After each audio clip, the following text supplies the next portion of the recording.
अस्सलाम वालेकुम स्टूडेंट्स, आप सबको वेलकम है एक्सीलेंस ऑनलाइन लर्निंग स्कूल में। अपनी नोटबुक्स निकाल लें और तवज्जो से सुनें, क्योंकि आज हम एक बहुत ही अहम और फिक्री सबक पढ़ने जा रहे हैं। और बच्चों, अगर आपने इस किताब के पिछले असबाक नहीं देखे तो अभी हमारे चैनल पर जाएं और वो लाजमी देखें, ताकि आपको ये सबक मुकम्मल तौर पर समझ आए। तो आज हम शुरू कर रहे हैं जमात नहम की किताब बियोलॉजी का पहला सबक, जिसका उन्वान है बायोलॉजी की साइंस। ये सबक, याद रखिएगा, आपके बोर्ड इम्तहानात के लिए कलीदी हैसियत रखता है, क्योंकि इसमें वो तमाम बुनियादी तसव्वुरात हैं जिन पर पूरी बियोलॉजी की इमारत खड़ी है। चलिए देखते हैं कि आज हम किन नुकात पर बात करेंगे। सबसे पहले हम जिंदगी के बारे में कुरानी हिदायत को समझेंगे। फिर हम देखेंगे कि साइंसी तरीकाकार क्या होता है और कैसे काम करता है। इसके बाद हम ये जानेंगे कि साइंस एक इज्तिमाई काविश कैसे है। और आखिर में इन तमाम बातों को मलेरिया की एक हकीकी मिसाल से जोड़ेंगे और आपकी इम्तिहानी तैयारी पर बात करेंगे। तो चलिए अपने सबक का आगाज करते हैं। साइंसी तरीकाकार की तफसीलात में जाने से पहले ये समझना बहुत ज़रूरी है कि वो कौन सी बुनियादी तालीमात हैं जो हमें कायनात और ज़िंदगी के मुताले की तरगीब देती हैं। कुरान मजीद की ये आयत मुबारका एक बहुत गहरी साइंसी हकीकत की तरफ इशारा कर रही है। इसमें फरमाया गया कि हर जानदार चीज़ की तख्लीक पानी से हुई है। ये एक ऐसा बुनियादी नुक्ता है जो तमाम ज़िंदगी के एक मुश्तरका आगाज़ की तरफ हमारी रहनुमाई करता है। तो इस आयत से हमें क्या साइंसी बसीरत मिलती है? यही कि पानी जिंदगी की असल बुनियाद है। और आज की जदीद बायोलॉजी भी तो यही बताती है कि हर जानदार के जिस्म का 60 से 90% हिस्सा पानी पर ही मुश्तमल होता है। यानी ये आयत ना सिर्फ पानी की अहमियत बताती है, बल्कि तमाम जिंदगी के एक ही माखिज की तरफ भी इशारा करती है। बिल्कुल इसी तरह सूरत रहमान की ये आयत इंसान की तख्लीक के मादी जौहर यानी मिट्टी की तरफ इशारा करती है।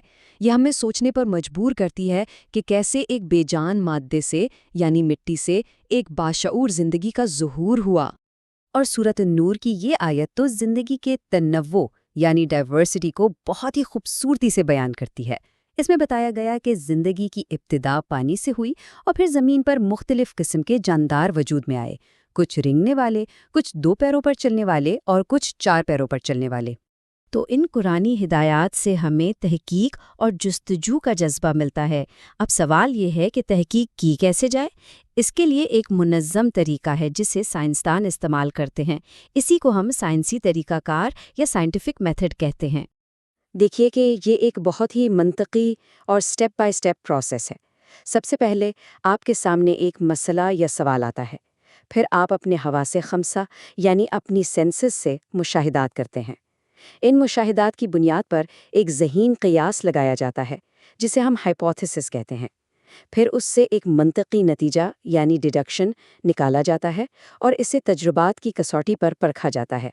आखिर में नताज का तज्जिया करके हतमी नतीजा अख्ज़ किया जाता है। अब ये जो मुशाहिदात हैं, ये 2 किस्म के होते हैं। एक है मेयारी यानी क्वालिटेटिव, जिन्हें आप नंबरों में नहीं बता सकते, जैसे किसी फूल का रंग या उसकी साख्त। दूसरे हैं मिकदारी यानी क्वांटिटेटिव, जिनमें पैमाइश और आदादो शुमार शामिल होते हैं, जैसे परिंदों की तादाद या पौधे की ऊंचाई। साइंस में हमेशा मिकदारी मुशाहिदात को ज़्यादा काबिल भरोसा माना जाता है, क्योंकि वो ज़्यादा दुरुस्त होते हैं। तो जब आपने मुशाहिदात कर लिए तो उनकी बुनियाद पर मसले की जो एक आर्जी वजाहत आप पेश करते हैं, उसे मफरूज़ा या हाइपोथेसिस कहते हैं। लेकिन याद रखिएगा, एक अच्छे मफरूज़े में 3 खसूसियात होनी चाहिए। वो सादा हो, आपके मुशाहिदात से मुताबिकत रखता हो, और सबसे अहम, वो काबिल आजमाइश यानी टेस्टेबल हो, ताकि इसे तजुर्बात से गलत या सही साबित किया जा सके। अच्छा, हाइपोथेसिस के बाद अगला कदम है डिडक्शन। ये दरअसल आपके मफरूज़े का एक मंतकी नतीजा है। इसे समझने का सबसे आसान तरीका है अगर तो यानी इफ़ देन का जुमला।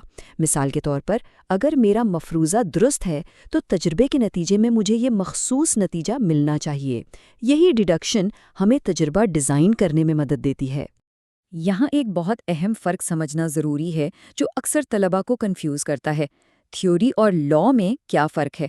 देखिए, जब कोई मफरूज़ा बार बार मुख्तलिफ तजर्बात से दुरुस्त साबित हो जाए और एक वसी वजाहत पेश करे, तो वो नज़रिया यानी थ्योरी बन जाता है। اور اگر کوئی سائنسی اصول اتنا مستحکم اور عالمگیر ہو کہ اسے کبھی بھی غلط ثابت نہ کیا جا سکا ہو تو وہ سائنسی قانون یا لا کہلاتا ہے، جیسے مینڈل کے قوانین وراثت۔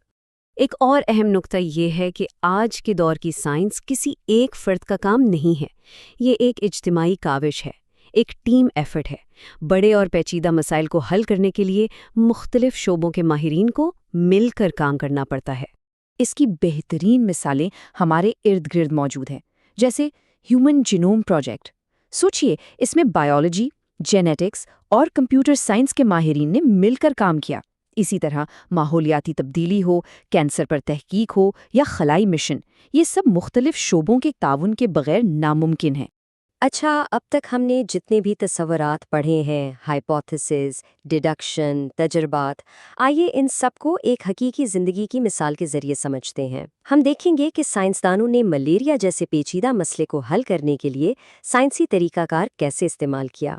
صدیوں تک لوگوں کو یہ تو معلوم تھا کہ ملیریا ایک بیماری ہے، لیکن یہ ہوتی کیوں ہے، اس کا سبب کیا ہے، یہ کوئی نہیں جانتا تھا۔ تو سائنسدانوں کے سامنے سب سے پہلا بائیولوجیکل مسئلہ یہی تھا کہ ملیریا کا اصل سبب کیا ہے۔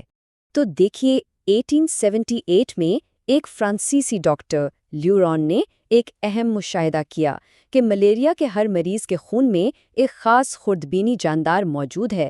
اس نے اسے پلازموڈیم کا نام دیا۔ اس مشاہدے کی بنیاد پر ہائپوتھیسس یہ بنا کہ پلازموڈیم ہی ملیریا کی وجہ ہے۔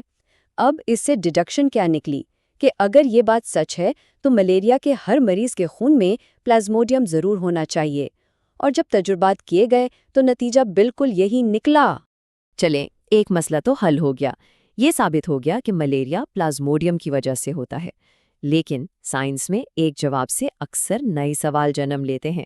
تو اگلا سوال یہ تھا کہ آخر یہ پلازموڈیم انسان کے خون میں داخل کیسے ہوتا ہے؟